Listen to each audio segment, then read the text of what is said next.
Ahora sí, quiero presentar al pastor, nuestro hermano Rodrigo Licera, que va a ser el mensajero de este día. Le damos gracias a Dios porque nos acompaña esta mañana. Pastor, el tiempo es suyo. Amén.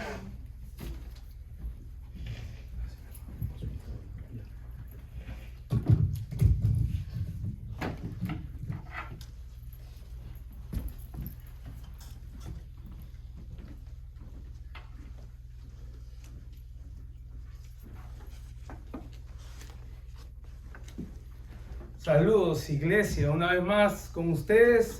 Los pude acompañar cuando se celebró el segundo aniversario y bueno, de aquí a ahora han pasado unos cuantos meses, pero veo con gran gozo la perseverancia de muchos de ustedes. A algunos de ustedes los conozco de muchos años y estoy muy agradecido que el Señor me permite estar aquí. Los zapatos a llenar son bastante grandes. El lugar que ocupa este púlpito es de nuestro hermano pastor Fernando, que para mí ha sido un mentor por muchos años, junto con su esposa, nuestra hermana Mónica, amigos de muchos años, y en los momentos más apremiantes de mi familia ellos estuvieron presentes, y me llamó hace un par de semanas, me pidió el favor si podía compartir la palabra del Señor en esta mañana con ustedes. Como dijo el hermano Manuel, muy merecidas sus vacaciones. A veces pensamos que los pastores no merecen vacaciones, pero es necesario ese tiempo sabático para que él pueda meditar en la palabra del Señor, venir fresco, y también para que los extrañe un poquito. Siempre es bueno, y así viene con más ímpetu de predicar la palabra. Quiero traer a ustedes un pasaje como dijo el hermano Manuel, pastoreo de la Iglesia Bautista del Redentor en Rahway. Y hace una semana terminamos una serie de sermones basados en la epístola de Judas. Así que quiero traer la parte de los primeros 2 versículos que encierran una gran enseñanza. Nosotros creemos que la escritura es la dieta necesaria y suficiente para la congregación. Fuera de la escritura no hay nada que el predicador pueda ofrecer a la congregación. Así que les voy a pedir que abran sus Biblias y la mantengan abierta en la epístola de Judas. Es un libro antes del Apocalipsis. Está entre Génesis y Apocalipsis, hermano. Chiste viejo, pero hay que hacerlos reír un poquito, ¿no? Y vamos a estar revisando los primeros 4 versículos. Amén.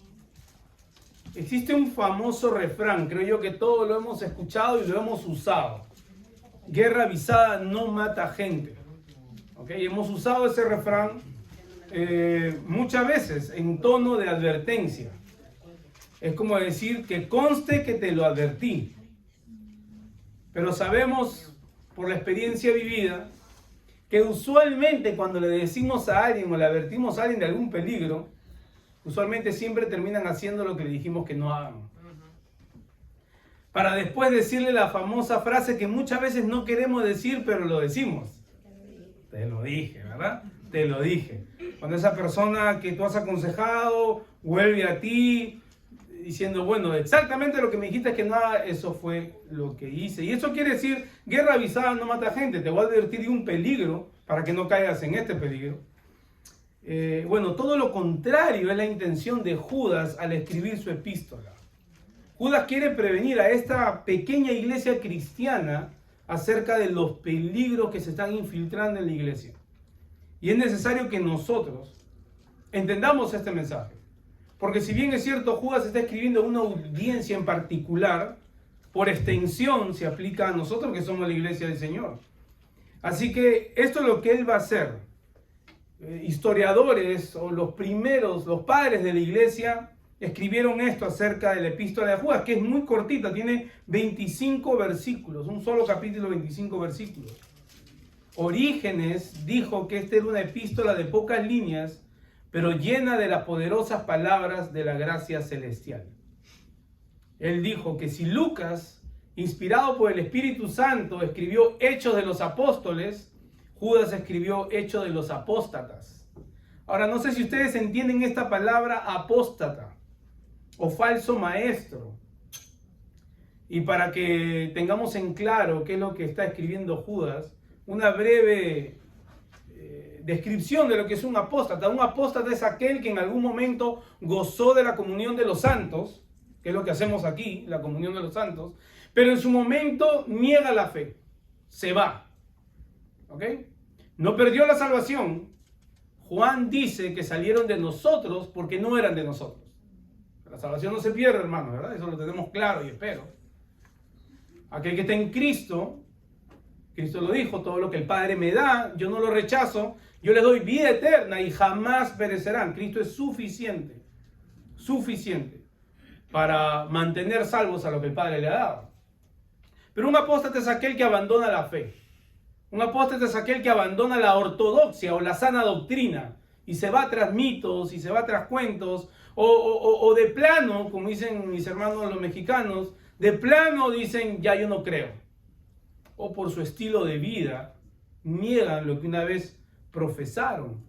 Pero el peligro está que estos apóstatas o falsos maestros se estaban infiltrando en la iglesia. Y si ustedes leen toda la epístola de Judas, Judas más adelante los describe y dicen que son escollos ocultos, peligros ocultos, que gozan en medio de los ágapes cristianos, en palabras sencillas, en medio de la celebración de los cristianos. Ellos disfrutan. Si hay una comida, ellos comen. Si hay una salida, ellos salen. Ellos disfrutan dentro de la comunión de los santos, pero son un peligro por el mensaje que ellos traen. Ahora, no estamos hablando, porque hay que explicar, aclarar, no estamos hablando de alguien que está confundido, porque en algún momento todos hemos estado confundidos. Estamos hablando de alguien que promueve una falsa doctrina. ¿Y por qué es tan pertinente esta carta, hermanos? Porque basta con que nosotros prendamos el YouTube para escuchar 1000 cosas contrarias al mensaje bíblico. Mensajes centrados en el hombre. Tú puedes. Encuentra el campeón que hay en ti. Tú vales todo. Tú eres lo mejor. Ese es un mensaje alejado de la Escritura. El mensaje de la Escritura es cristocéntrico. Se basa en Cristo, empieza en Cristo, termina en Cristo. Es la obra de Cristo a nuestro favor, al favor del pecador. Pablo en su epístola a los Colosenses también advierte acerca de estos falsos maestros que caen en el misticismo, que caen en pretender que ellos tienen una experiencia espiritual mayor que la del creyente común. Y eso no pasaba solamente en el primer siglo, cuando la iglesia estaba siendo establecida, sino que 2000 años después nosotros podemos ver que esto pasa. Así que esta carta es pertinente para nosotros. El mismo Pedro en su segunda carta, en segunda de Pedro 2:1, dice lo siguiente: pero se levantaron falsos profetas entre el pueblo, así como habrá también falsos maestros entre ustedes, los cuales encubiertamente introducirán herejías destructoras, negando incluso al Señor que los compró. Esto que ellos habían escuchado, haber estado expuesto al Evangelio, no quiere decir, hermanos, que han entendido el Evangelio. Así que nosotros conocemos personas que en algún momento profesaron la fe. Y que moralmente pueden ser muy buenos. Moralmente pueden ser gente de bien. Quizás son doctores, quizás son abogados. Moralmente. Pero el moralismo no lo lleva a la salvación. Han negado la fe. El mismo Señor Jesús en Mateo 24:24 dijo que los falsos maestros, los falsos profetas, los apóstatas tratarán de confundir, si fuera posible, aún a los escogidos de Dios. Y si hacemos un pequeño recuento de la historia de la iglesia, vamos a ver que la iglesia siempre ha estado enfrentando herejías. En el segundo siglo apareció Marcio. Marcio es aquel que dividió la Biblia en 2 testamentos, Antiguo y Nuevo Testamento. Obviamente, yo asumo que ustedes saben, la Biblia nunca estuvo dividida ni por capítulos ni por versículos. Eran rollos, después vino eso. Él hace esto porque él quería distinguir entre el Dios del Antiguo Testamento y el Dios del Nuevo Testamento. diciendo que el Dios del Antiguo Testamento era un Dios de ira, un Dios malo, un Dios intransigente, y el Dios del Nuevo Testamento es un Dios de amor. Y desgraciadamente pues ha confundido siempre este pensamiento. Y quizás no leyó Apocalipsis cuando viene el Señor Jesús, dice, con sus ojos llenos de fuego, ¿verdad? Entonces él quería hacer esta distinción. Pero también en el siglo IV aparece Arrio. ¿Quién era Arrio? Arrio negaba la divinidad y la eternidad de Cristo. O sea, para él Cristo no existió desde siempre. Cristo comenzó a existir cuando vino a nacer de María. En el siglo V tenemos a Pelagio, quien dijo que el hombre nacía en un estado neutro. O sea, el hombre podía escoger lo bueno y lo malo, y esa es una falsedad. El hombre nace con una naturaleza pecaminosa, inclinado siempre al pecado, con un libre albedrío que solo le da libertad para pecar, nunca libertad para buscar a Dios. Y eso lo sabemos por Efesios, 1 capítulo y 2 capítulo. Y como nació en un estado neutro, no podía ser culpable del pecado original. Así que por sus propios méritos podía alcanzar la salvación. Si esto fuera posible, pues Cristo es innecesario. Y estas herejías, a pesar que estamos hablando del siglo I, del siglo II, del siglo IV, no han desaparecido, porque la iglesia sigue enfrentando estas mismas herejías con una presentación diferente. Es más, si nosotros hacemos un análisis de cómo hemos entendido el Evangelio, nos vamos a dar cuenta que muchas de las cosas que yo acabo de decir han influenciado en la manera que conocemos el Evangelio. Han influenciado en la manera como hemos conocido el Evangelio. En una escuela dominical me tocó hablar del infierno, y esta señora me dijo: yo sé que soy salva, pero no creo en el infierno. Mi pregunta fue: entonces, ¿de qué eres salva? Porque si no crees en el infierno, ¿de qué te ha salvado el Señor? Dijo: bueno, del pecado y del error. Claro, eso es cierto. Dios nos continúa salvando todos los días de no caer en el pecado. Pero nos ha salvado del infierno, de la condenación eterna, de la ira de Dios. Dios nos salva de Él mismo, por medio de Él mismo y para Él mismo. Y eso es algo que tenemos que entender. Entonces, si nosotros no vemos que somos merecedores de la ira, merecedores del infierno, la hermosura de Cristo es de este tamaño. Porque no vamos a entender el sacrificio que Él hizo en la cruz. Entonces, ahí vemos la influencia de Marcio, ¿no? Este Dios, un Dios de ira, es del Antiguo Testamento. El Nuevo Testamento es un Dios más chévere, ¿no? Pero también hay otro grupo que dice que debes de cumplir toda la ley, todo lo bueno, para que seas salvo. Y le voy a decir algo, hermanos. Ni el Antiguo Testamento, ni el Nuevo Testamento tiene como salvación a nadie más que a Cristo Jesús. La ley no fue dada para que el pueblo judío sea salvo. No hay otro medio de salvación. Los 10 mandamientos no fueron para que la gente fuera salva. Los 10 mandamientos eran un espejo para que la gente vea la gravedad de su maldad y la necesidad de alguien que sí cumpliese.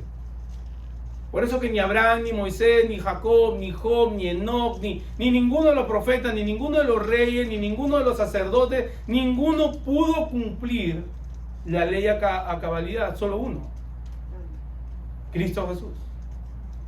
Entonces, antes de Cristo, el hombre moría en la esperanza del Mesías, y eso era la salvación.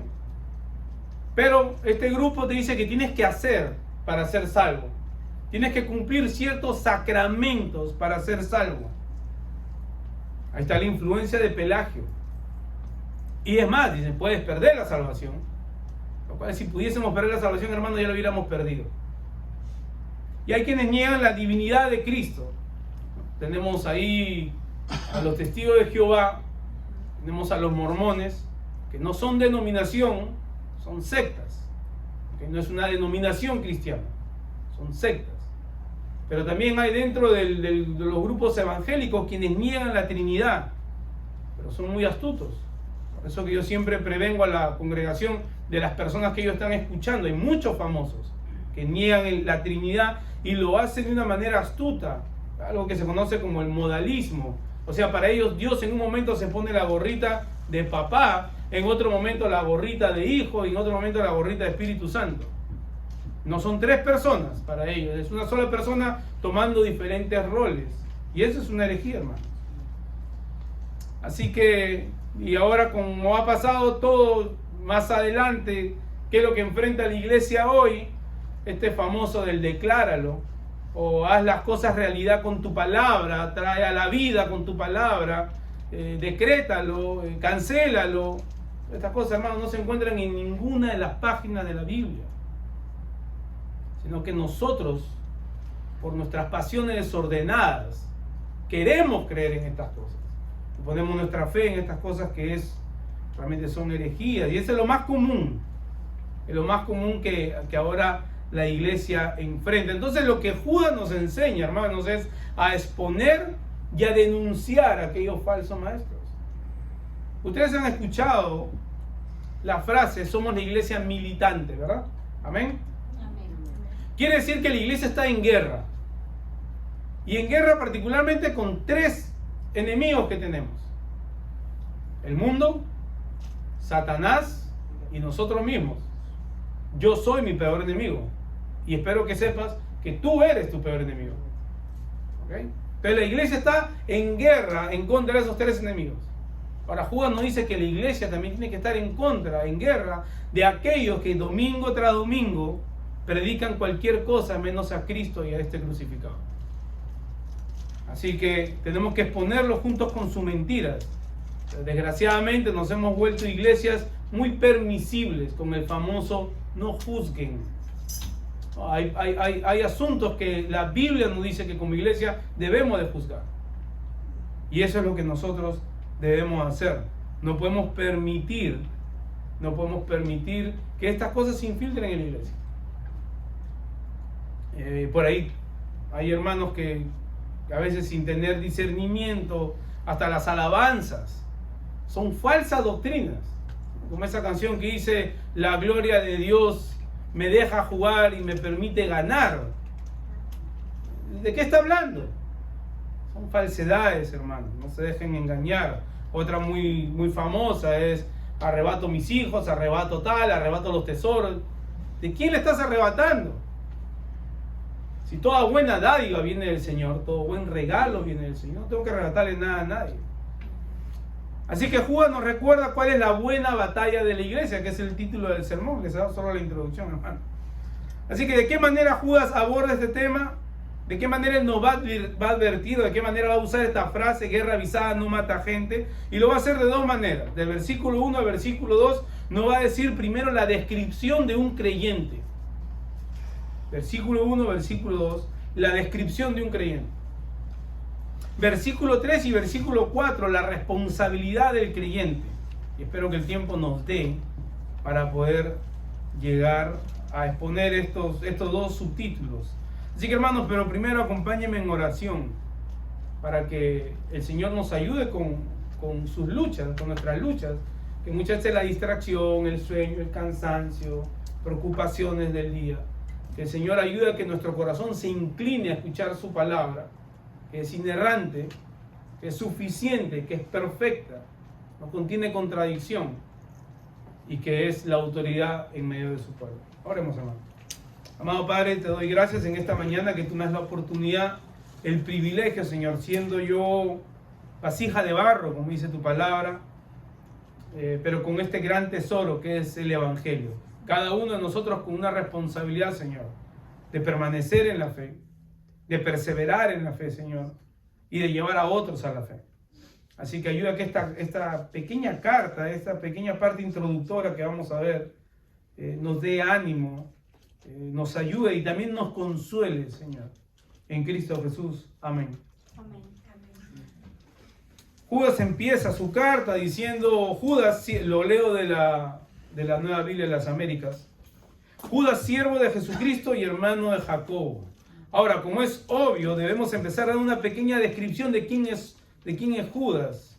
Y Marcos capítulo 6 versículo 3 nos dice: ¿No es este el carpintero, hijo de María, hablando de Jesús, hermano de Jacobo, de José, de Judas y de Simón? ¿No están también aquí con nosotros sus hermanas? Y se escandalizaban de él.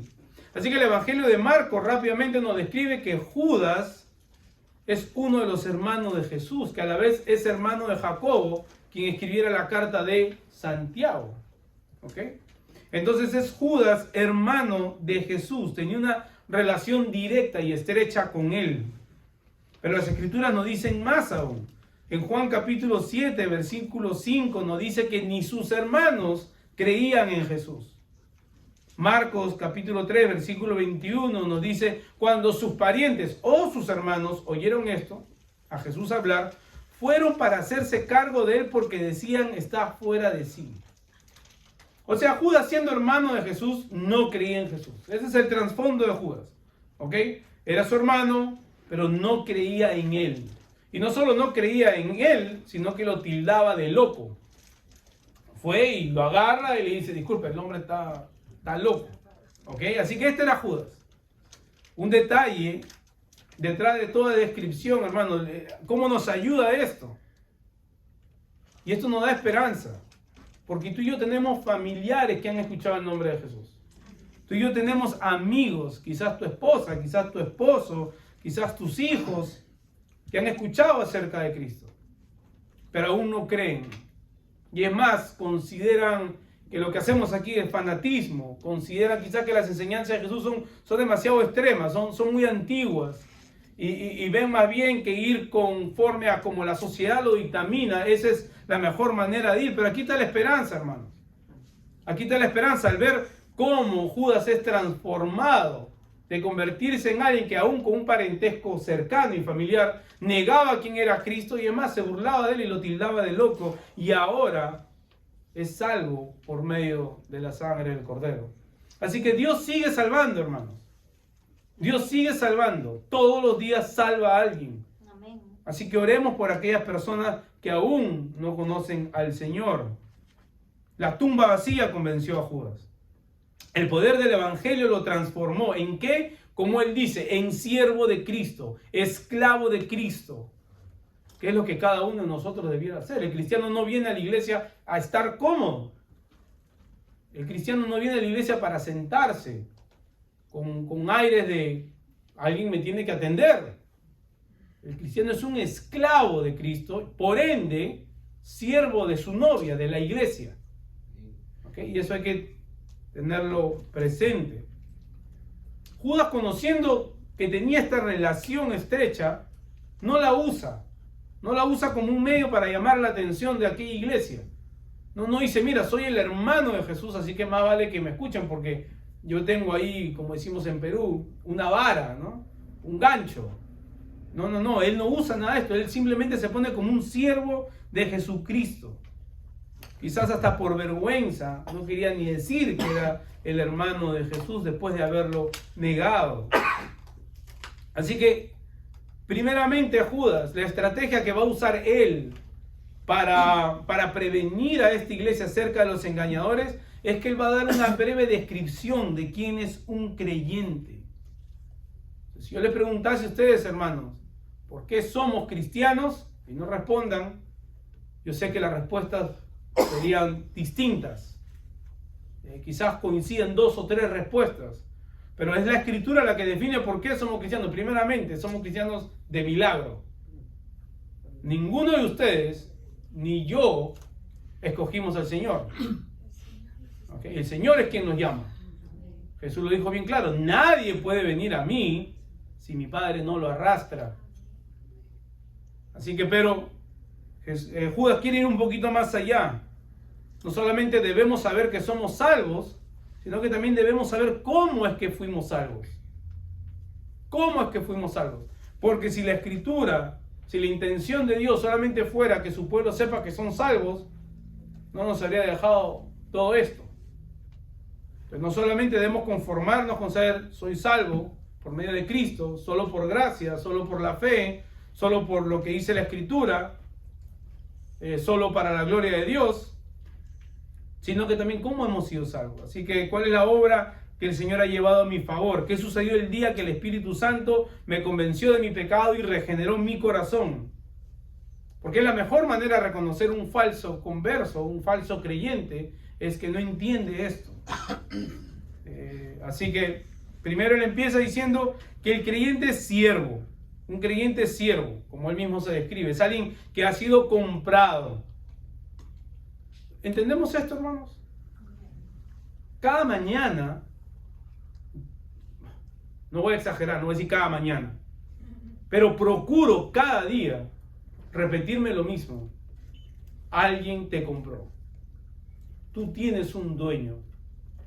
La gran esperanza del hombre para la vida y la muerte es que no nos pertenecemos a nosotros mismos, sino que tanto en la vida como en la muerte pertenecemos a Jesús. Entonces, todos los días el creyente debe repetirse que es un siervo, que alguien lo compró con un gran precio, que es el precio de la sangre del Señor. ¿Y te compró de qué? De la esclavitud del pecado. Por eso decimos que Él es nuestro redentor.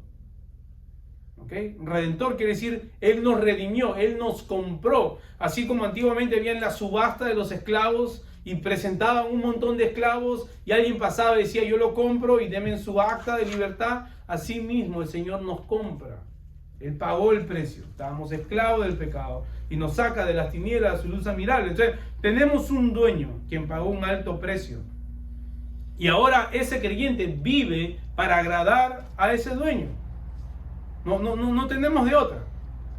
Pablo le dijo a los de Corintios, ustedes son de Cristo. Ustedes son de Cristo. Pero Judas continúa y dice, no solamente somos siervos, sino que somos llamados, a los llamados, amados en Dios Padre y guardados para Jesucristo. Una segunda característica de un creyente es que fue llamado a salvación. Llamado a salvación. ¿Y qué es lo que Judas quiere decir con esto? ¿Qué quiere decir que alguien ha sido llamado a salvación? El creyente es aquella persona que, habiendo sido llamado internamente, este no es un llamado general, como el pastor Fernando hace, o como cada predicador fiel hace cada domingo, rogándole al pecador que se reconcilie con Cristo. Es el llamado general. Pero hay un llamado que es eficaz y es interno, ¿okay? Que es cuando el pecador procede a la fe. Este es el llamado. Es un cristiano ha sido llamado internamente, efectivamente, para responder al Evangelio. Eso es lo que Judas está queriendo decir. Respondemos positivamente al llamado, al llamado de autoridad de Cristo. Por eso Cristo dijo, mis ovejas conocen mi voz, yo las llamo y ellas me siguen. Esto es lo que quiere decir. En algún momento en tu vida, escuchaste el Evangelio una vez, escuchaste el Evangelio 2 veces. Quizás puedas tener años yendo a la iglesia y eso no quiere decir que ha habido un llamado interno efectivo. Pero es cuando entiendes que tu vida fuera de Cristo está completamente perdida. You're dead in your trespasses, in your sins. There's no hope for your life out of Christ. No hay esperanza. Y ese llamado solo sucede cuando el Espíritu Santo trabaja en el corazón del pecador. Así que el creyente, por medio del poder regenerador del Espíritu Santo, responde al llamado de Cristo. Este oye su nombre. Así como cuando Cristo se para al frente de la tumba de Lázaro y dice, Lázaro, ven fuera. Y usualmente nos concentramos en la roca que se movió y ¿cuál es tu roca? Eso no es el mensaje. Así mismo llamó a Manuel un día, Manuel, ven fuera. Y lo llamó a la vida. Así un día me llamó a mí, Rodrigo, ven fuera. Y me llamó a vida eterna. No necesariamente porque iba a la iglesia. Si yo no entendía la gravedad de mi pecado y la gravedad de mi condición delante del Señor, simplemente yo volvía, o somos capaces de volver nuestras malas costumbres religiosas nada más. Así que esto es sorprendente, hermanos, pero es hermoso, porque debe traer confort a nuestro corazón. A ti te llamó a vida eterna, a mí me llamó a vida eterna. Es un llamado especial, efectivo y personal. Miren Hechos 13:48. Vamos a Hechos 13. Hechos 13:48 dice: oyendo esto los gentiles, los que no eran judíos, se regocijaban y glorificaban la palabra del Señor, y creyeron cuantos estaban ordenados a vida eterna. Ordenados a vida eterna, por medio del llamado del Señor. Así que si pudiéramos hacer un orden de salvación, una línea cronológica de cómo hemos sido salvos, podríamos decir que hemos sido conocidos por Dios desde la eternidad. Estábamos en su mente. Hemos sido escogidos por Dios desde la eternidad para ser recipientes de la gracia. Hemos sido predestinados por Dios para salvación. Hemos sido llamados por Dios por medio del Evangelio. Hemos sido regenerados por Dios para responder por medio de la fe y el arrepentimiento.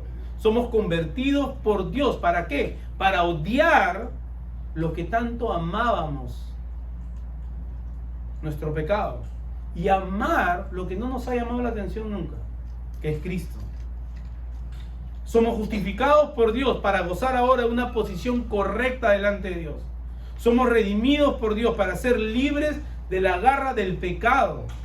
Somos adoptados por Dios para ser parte de su iglesia, de su familia. Somos santificados por Dios para crecer en semejanza a Cristo. Y somos preservados por Dios para perseverar en Él. Y seremos glorificados por Dios para habitar en la tierra nueva, cielo nuevo, por la eternidad. Esa es la obra de la salvación. Y debemos meditar en esto todos los días. Todos los días. Yo repito a mis hermanos en la iglesia: predícate el Evangelio todos los días. Fuera del Evangelio no hay nada, hermanos. Fuera del Evangelio nos vamos a perder. Como Pablo dijera: oh profundidad de las riquezas y la sabiduría y el conocimiento de Dios. Porque ¿quién puede entender estas cosas? Así que, hermano, esta es nuestra salvación. Y Judas quiere que esta iglesia a la que él escribe se equipe bien de estas cosas. Y es la misma tarea que tenemos nosotros: equiparnos bien de esto. No solamente eso, sino que dice que son amados en Dios Padre, o amados de Dios Padre. La Reina Valera, la Biblia que tienen ustedes, lee santificados en Dios Padre. Y ambas palabras son usadas en el mismo sentido. Ambas son realidades específicas del creyente. Ok, pero ¿por qué Judas dice esto? ¿No es obvio acaso que Dios ama a todos? ¿No es obvio que Dios ama a toda la humanidad? Es lo que nosotros decimos siempre, ¿no? Sonríe, Cristo te ama. ¿Verdad? Sonríe, Cristo te ama. Dios te ama. Pero ¿por qué Judas usa esta palabrita en Dios Padre? Amados en Dios Padre. Porque solo hay un grupo de personas, hermanos, que gozan de un amor especial por parte de Dios. Y es su iglesia. Es su iglesia. O sea, nosotros no podemos confundir el amor que Dios tiene para los santos, o sea, para ustedes. No estoy hablando de santos como tradicionalmente conocemos. El amor especial de Dios para sus santos, para su iglesia, es distintivo de otro amor. Y la Escritura nos muestra tres distinciones cuando hablamos del amor de Dios. Primero, el amor por su Hijo Cristo. Y por mérito a ese amor, y en base de ese amor, que es un amor perfecto, eterno, entre las personas de la Trinidad, es un amor de complacencia, por mérito de ese amor es que los creyentes somos amados en Dios por medio de Cristo. Podemos disfrutar de ese amor ágape. Pero también está el amor benevolente de Dios, el cual la Escritura nos dice que Dios hace que salga el sol, tanto para buenos como para malos. Por eso gente que no cree en el Señor, ateos o lo que sea, llevan una vida buena a veces. Y pueden ser buenos padres. A veces mejores padres que muchos cristianos que conozco. O pueden ser muy buenos esposos. ¿Pero por qué? Porque es la benevolencia de Dios. Es lo que conocemos como la gracia común. Lo que sostiene su creación. Que no es lo mismo que amarlos en Cristo Jesús.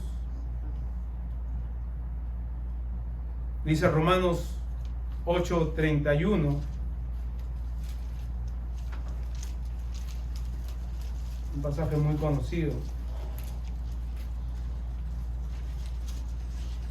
Entonces, ¿qué diremos a esto? Si Dios está por nosotros, ¿quién estará en contra de nosotros? El que no negó ni a su propio Hijo, sino que lo entregó por todos nosotros. ¿Cómo no nos dará también junto con Él todas las cosas? ¿Quién acusará a los escogidos de Dios? Dios es el que justifica. ¿Quién es el que condena? Cristo Jesús es el que murió. Si más aún el que resucitó, el que además está a la diestra de Dios, el que también intercede por nosotros. ¿Quién nos separará del amor de Cristo? Ahí está la distinción en ese amor que goza la iglesia.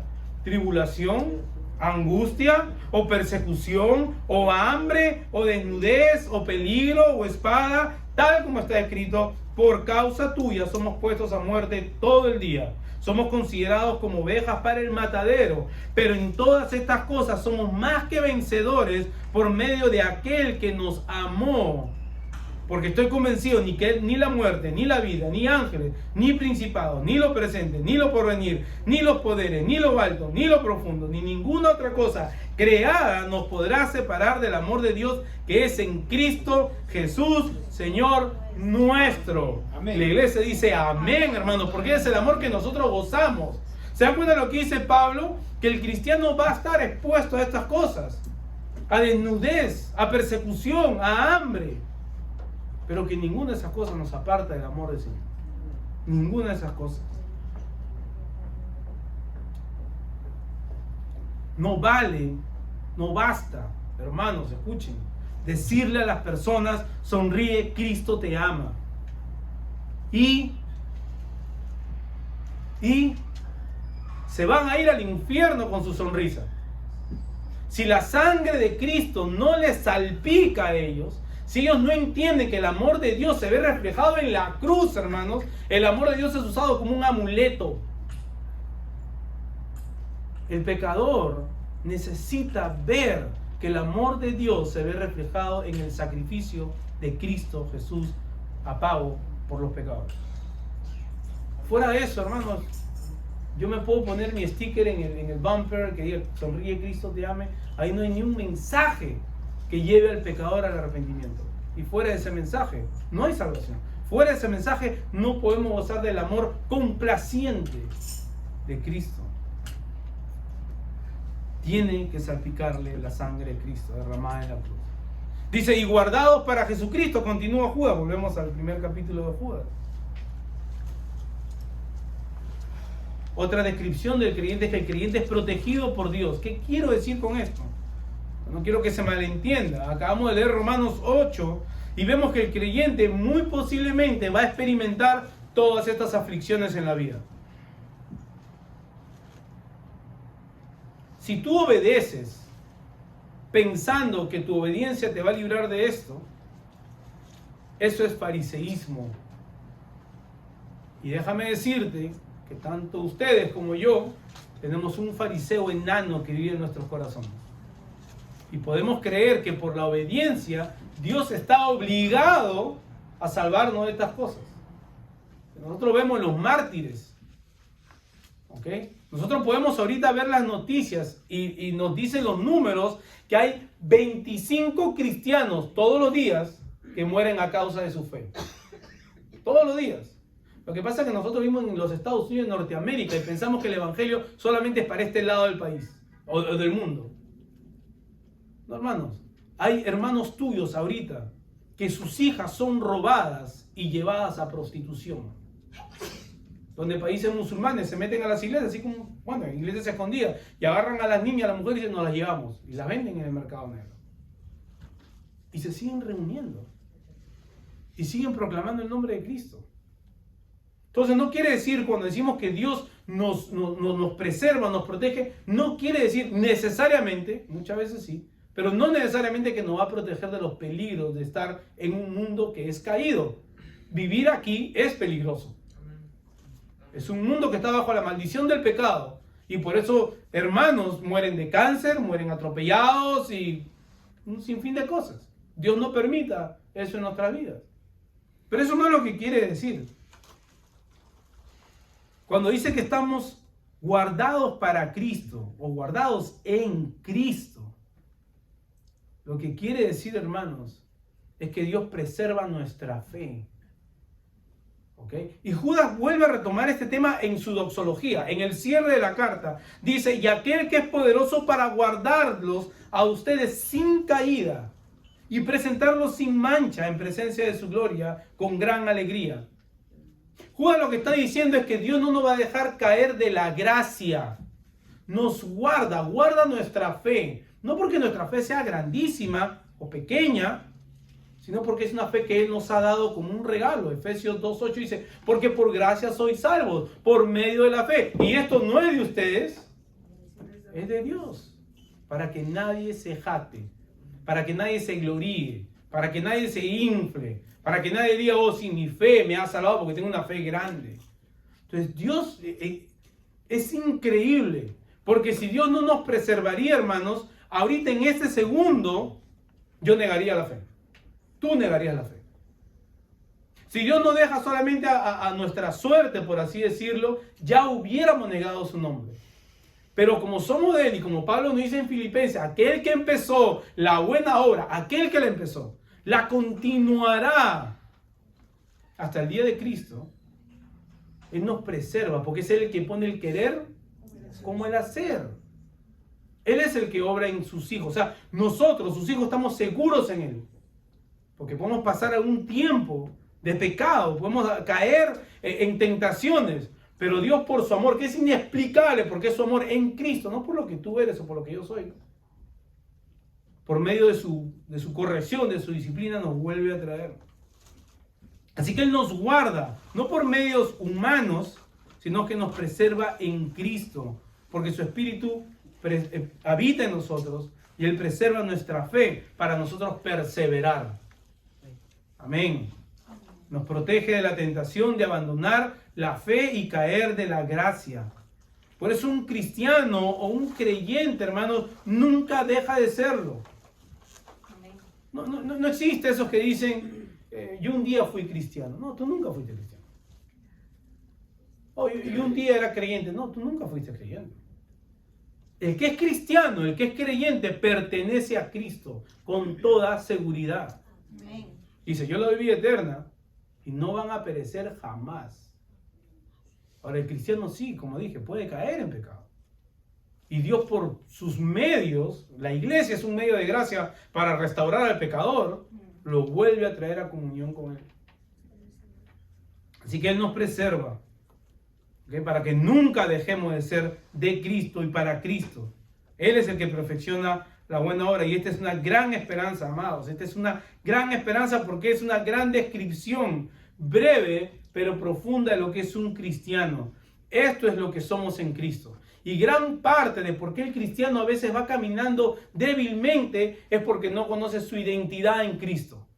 Ahora en la actualidad que hay un gran problema con la identidad, y sobre todo con la identidad de género, y cada uno quiere ser lo que es cuando sabemos que solamente existe hombre y mujer. Pero el cristiano puede sufrir de esta falsa identidad cristiana. No sabe quién es en Cristo. No sabe cómo luchar con su pecado. A lo mucho es, bueno, ora. O entrégale esa área de tu vida al Señor. Y yo siempre me pregunté, ¿cómo le entrego esa área de mi vida al Señor? Y la Escritura nos dice bien claro quiénes somos en el Señor. Y es la única fuerza que tenemos para poder luchar en contra del pecado y poder perseverar. Pero no solamente esa es la descripción del creyente, sino también que hemos recibido en Cristo. Y dice, misericordia, paz y amor les sean multiplicados. Estos son los bienes que hemos recibido en Cristo. Y de una vez y por todas, no las perdemos, pero son necesarias que todos los días le pidamos al Señor estas cosas. Judas desea que esta misericordia, paz y amor sean multiplicadas. Aunque ya la hemos recibido, hermanos. Es la misericordia, la paz y el amor lo que nos ha llevado a rendirnos a Él. Pero son estas mismas tres gracias las que nos sostienen. La misericordia nos dice de que el Señor no nos ha pagado conforme a lo que nosotros merecíamos. Esa es la misericordia. Su gracia nos da lo que no merecíamos y su misericordia retiene de darnos lo que merecíamos. Es por su misericordia que es posible, hermanos, que nosotros podamos gozar de la comunión con Él. Es su misericordia la que ha retenido la ira que merecíamos, el castigo eterno, ese fuego abrasador de su justicia. Por eso no debiéramos cantar Derrama de tu fuego, no sé para los que se acuerdan de esa canción. Porque no tiene sentido, hermanos. Es de ese fuego que el Señor nos ha librado. Pero esa misericordia la necesitamos cada día, hermanos, porque tú y yo pecamos todos los días. Desde que abrimos los ojos, pecamos. Desde que tomamos un vaso de agua, no lo hacemos para la gloria del Señor y pecamos. Y por eso esta misericordia son nuevas cada mañana, dice la palabra. ¿Verdad? Para que nosotros podamos seguir gozando de la comunión con el Señor. Así que por eso Judas dice que estas gracias sean multiplicadas. Necesitamos contemplar la misericordia del Señor porque aún somos débiles. Es esa misericordia que recibió aquel caminante que fue asaltado 3 veces y vino el buen samaritano y lo recogió. ¿Se acuerdan la historia del buen samaritano? Pues hermanos, nosotros estábamos así tendidos. ¿Ok? Cuando Cristo nos ve muertos por el pecado, golpeados por el pecado, Él es nuestro buen samaritano. Él es quien nos recoge. No solamente nos venda y nos lleva a una casa como hizo el buen samaritano, sino que nos lleva a Él. Nos lleva a Él. Esa misericordia que hemos recibido una vez y por todas, todos los días la necesitamos para que nos sostenga. Hemos sido asaltados por Satanás, por nuestra propia culpa, ¿okay? Porque íbamos atrás de los placeres de nuestra carne. Así que el Señor no solamente nos dio alivio, sino que nos dio vida. Pero también hay otro beneficio que hemos recibido, dice la paz. ¿Cuál paz? Y aquí esta es una pregunta que usualmente hago cuando vamos a aceptar a nuevos miembros. Digo, ¿tú odiabas a Cristo? Y la pregunta es difícil. Y la mayoría dicen, no, yo no odiaba a Cristo. Bueno, fuera de vivir en paz con Él, solo hay 2 posturas que tiene el humano. O eres de Cristo, u odias a Cristo. No hay una postura neutral en toda la humanidad. O vives para el Señor, o vives en contra del Señor. Antes de Cristo tú tenías un enemigo, yo tenía un enemigo. Dios. Pablo dice en Efesios que somos hijos de ira. No de la ira, no de la tía ira, sino de ira. Hijos de ira, merecedores de ira. Dios es nuestro enemigo. Cuando venimos a Cristo, entonces tenemos 3 enemigos. Nosotros, el mundo y Satanás.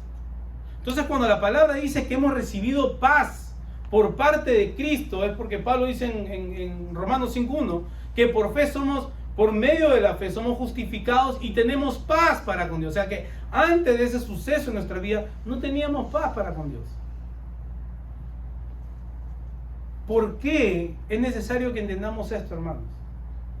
Porque si no, no vamos a poder contemplar nuestra salvación y vamos a descuidar nuestra salvación. No que la vamos a perder, no que la vamos a descuidar en el sentido de que no vamos a gozar de la salvación tal y como es. No importa si tienes un mes, un día de creyente o 35 años de creyente.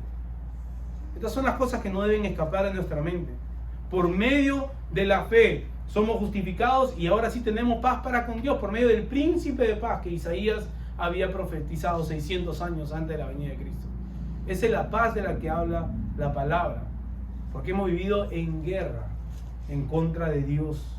Y es por medio del Hijo que gozamos de esta paz. Es una paz inquebrantable. Cristo es quien la gana y es Él quien es el mediador y sostiene esta paz. O el Shalom, ¿verdad? Que es conocido, la palabra conocida en el Antiguo Testamento. Paz para con Dios, paz para con ustedes. Pero esta paz no solamente la experimentamos para con Dios, sino que es una paz que debemos experimentar en todo ámbito de nuestra vida. Es una paz que se debe experimentar en medio del matrimonio. Si tú has sido reconciliado con Dios por medio de Cristo, créeme que es bastante fácil,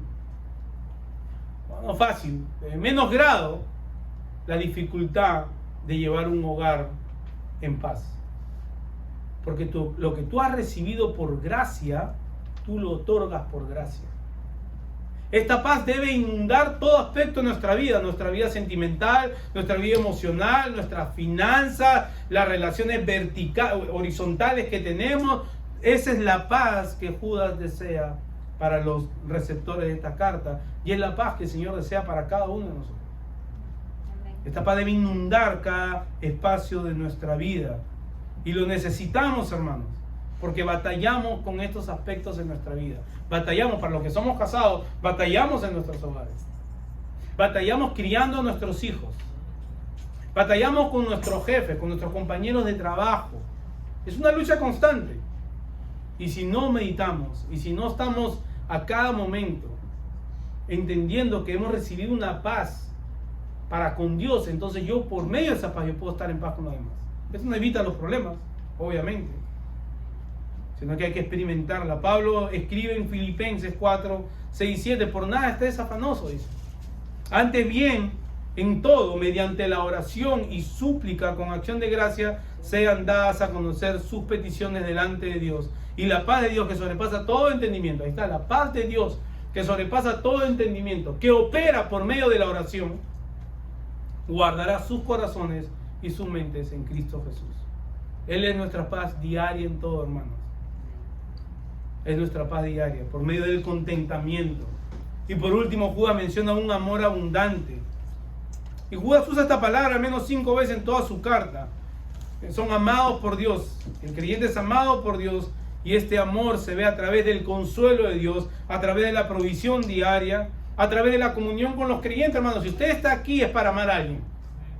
Si usted está aquí es para abrazar a alguien. Y cuando termine el servicio, no se vaya corriendo. Aguarde un ratito. Yo no conozco cómo ustedes se mueven. Pero si tú eres de los que termina el servicio y me voy rápido porque tengo que hacer, no estás cumpliendo el propósito por el cual el Señor te ha unido a su familia. Espérate un rato, conversa con alguien. Dile a alguien: ¿puedo orar por ti? ¿Qué situación estás enfrentando? Oh, sí, yo también enfrento lo mismo. Vamos a orar. Oh, yo pasé por esta experiencia, el Señor me ayudó. Déjame consolarte.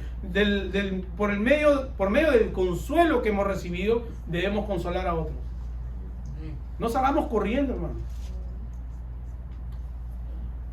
Ese amor se ve reflejado en la comunión de los creyentes, de su palabra que es segura. Ese amor se ve reflejado en la paciencia y longanimidad del Señor. Se ve reflejado en su perdón, en su restauración, en su disciplina. Como dice Juan en su primera epístola, Dios es amor, es creador y creó todo en amor. Es soberano y ejerce su soberanía en amor. Él juzga y juzga con amor. Y necesitamos experimentar ese amor diariamente para poder darlos a otros. Porque no es un amor natural, hermanos. Yo le pido al Señor todos los días: Señor, ayúdame a amar tu iglesia. Ayúdame a amar a tus ovejas. Porque no es un amor natural en mí. Y necesitamos pedirle al Señor esto. Necesitamos pedirle también: Señor, ayúdame a experimentar tu amor de una manera más real. Ayúdame a experimentar tu amor de una manera más real. Que Dios multiplique, hermanos, estos bienes que en Él hemos recibido. Que Dios multiplique estas cosas en la iglesia Camino de Vida de Rosell. Para que la comunión de los santos sea hermosa. Para que la edificación mutua, hermanos, sea el pan de cada día de esta iglesia. Para que no seamos indiferentes. Somos siervos, hemos venido a servir. Si tu actitud es simplemente la de llegar y esperar que alguien te sirva, déjame exhortarte, decirte que estás yendo en contra del modelo bíblico. Somos necesitados, pero somos necesarios. Porque por medio de mi necesidad, yo le puedo pedir al hermano que ore por mí.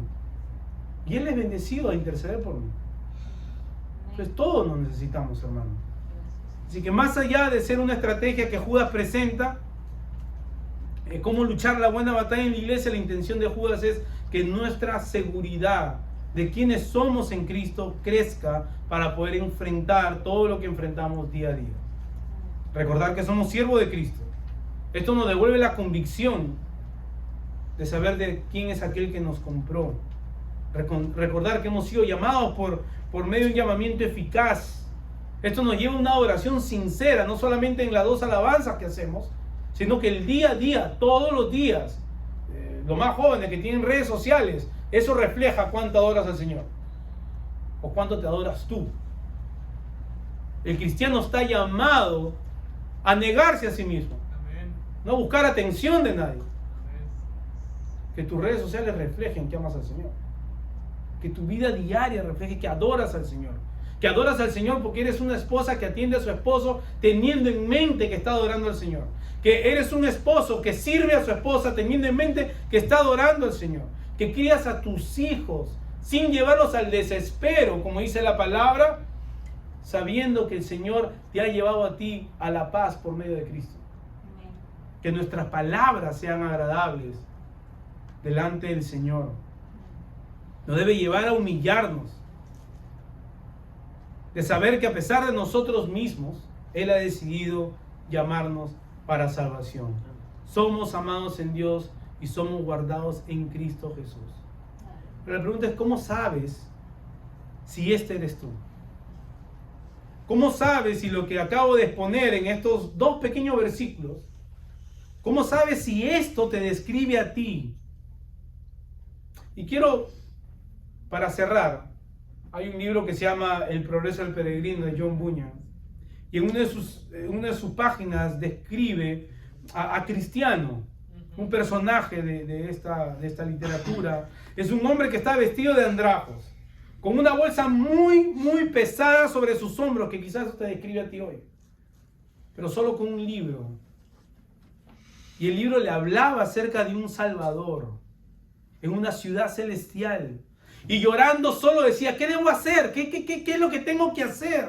Y regresando a su casa en este estado le dice, muy perturbado a su familia, le da testimonio y le dice, tengo mucho dolor por mi pecado. Esta bolsa es muy pesada. Y su familia se preocupó porque pensaba que el tipo estaba loco. No se preocupó por su pecado ni por su condición delante del Señor.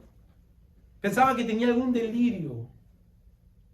Pero él, nuestro amigo cristiano, una mañana se despertó y echó a correr a aquella dirección que el libro le decía. Y todos le rogaban que volviese, y él, tapándose los oídos, gritaba, vida eterna, vida eterna. Y esta es la experiencia, amados, de aquel que ha sido llamado. Y no sé si tú has experimentado eso, pero si hoy escuchas el llamado del Señor, corre a Él. Corre a Él, olvídate de las voces que puedas escuchar. Corre a Él, vida eterna es la promesa de Cristo Jesús. Venid a mí todos los que están cansados y trabajados, dice la palabra, y yo os haré descansar. Hallaré reposo para su alma, dice la palabra, y no ha habido un ser humano en toda la historia de la humanidad que se haya atrevido a dar un ofrecimiento de esa magnitud. Así que corre a Cristo en arrepentimiento y fe, y Él no te va a rechazar. Oremos, amén. Amado Padre, te damos gracias, Señor. Quizás no hemos expuesto todo lo que tenía yo como humano preparado, pues he expuesto lo que tú has dicho, Señor. Así que te pido que esta corta introducción a la carta de Judas, esta epístola que ha sido inspirada por ti, Señor, ayude a nuestros corazones, nos exhorte, nos reconforte. Señor, nos haga meditar en la identidad que hemos recibido en Cristo Jesús. Señor, de aquel llamamiento eficaz que hemos recibido. Ayúdanos, Señor, a poder discernir aquellas doctrinas falsas y que están tan al alcance de nosotros ahora por medio del internet y todas estas cosas. Yo te ruego por esta iglesia, Señor, que cuiden de su pastor, que obedezcan a su pastor, como dice la palabra, con alegría de corazón, para que el ministerio del Señor sea llevado sin carga. Sí, Señor. Te pido que ellos, como iglesia, guarden la salud emocional, la salud espiritual y física de nuestro hermano, el pastor Fernando. Y te pido que ellos perseveren en el amor los unos con los otros. Un mismo sentir, Señor. Un mismo bautizo. Un mismo Señor. En todos, para todos y por todos. En Cristo Jesús hemos orado. Amén. Amén. Amén. Gracias, Señor.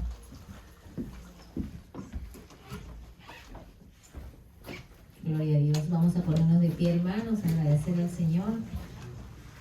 Gracias, Señor. Santo es tu nombre, Padre. Estamos muy agradecidos contigo, Señor.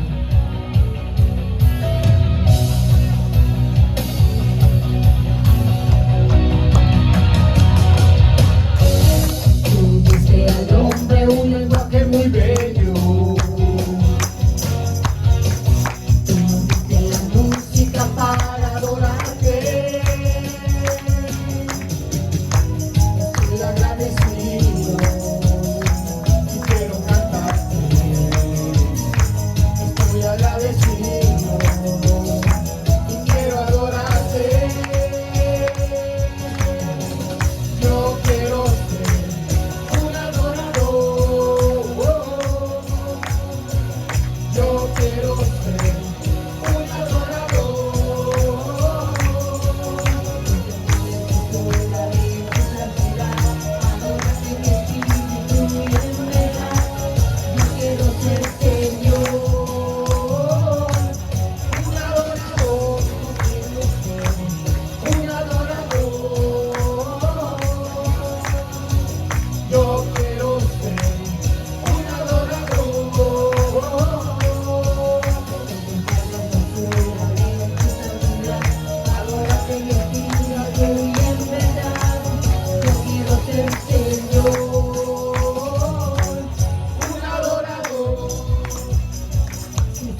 tú